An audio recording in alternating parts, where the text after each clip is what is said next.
எடுத்துக்க தெரியல. என் தேவையில் நான் என்ன பண்ணல, கிளியராக இல்லை. எனக்கு இது தேவை அப்படின்னு நான் இருந்துட்டேன்னா உனக்கு தேவை கட்டாயமாக சந்திக்கிறதுக்கு கடவுள் காத்துக்கிறாரு.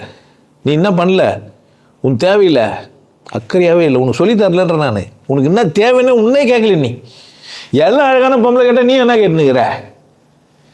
அழகுன்னு சொல்லி ஒருத்தரும் ஒரு மாதிரி இலக்கணம் வச்சுங்கிறான். ஒருத்தருக்கு அழகுனா ஒருத்தருக்கு ஒன்று அழகாகுது.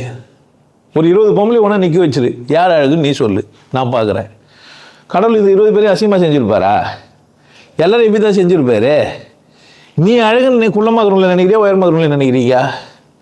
குள்ளமாக அழகாகிறாங்கன்னு நான் சொல்கிறேன். நீ சொல்கிற இவ்வளோ குள்ளமாக எப்படி இருக்குது? பாட்டு வர என்கிட்டயே பாடி கட்டுற. நெட்டை குட்டை ரெண்டும் வரும்போது இந்த ஒட்டகம் தான் கட்டி கீழே குட்டை மாடை பிடிச்சான். அது மாடு மாதிரி வாழ்கிறதுக்கு தான். அது அன்பு செலுத்துறதுக்கு என்ன வேணும்? காஃபி கொடுக்கறதுக்கு எவ்வளோ உயரம் இருக்கணும்? காலையிலேருந்து எனக்கு ஒரு காஃபி கொடுக்கறதுக்கு எவ்வளோ உயரம் இருக்கணும் சொல்லு. காப்பியே கொடுக்கறதுக்கு ஆள் இல்லைன்னா என்ன பண்ணுவேன்? அப்போ சினேகிதனி சினேகி எப்பயா புரியுதா? அப்போ கடவுள்கிட்ட என்ன பண்ணல நீ?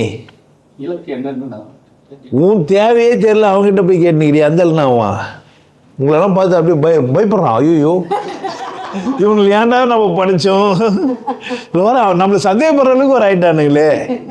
இவ்வளோ கொடுத்து என்ன வந்து கேட்டுக்கிறானேன்னுவான். அங்கே எல்லாம் போட்டான், எங்கே வந்து கேட்டுக்கிறான்?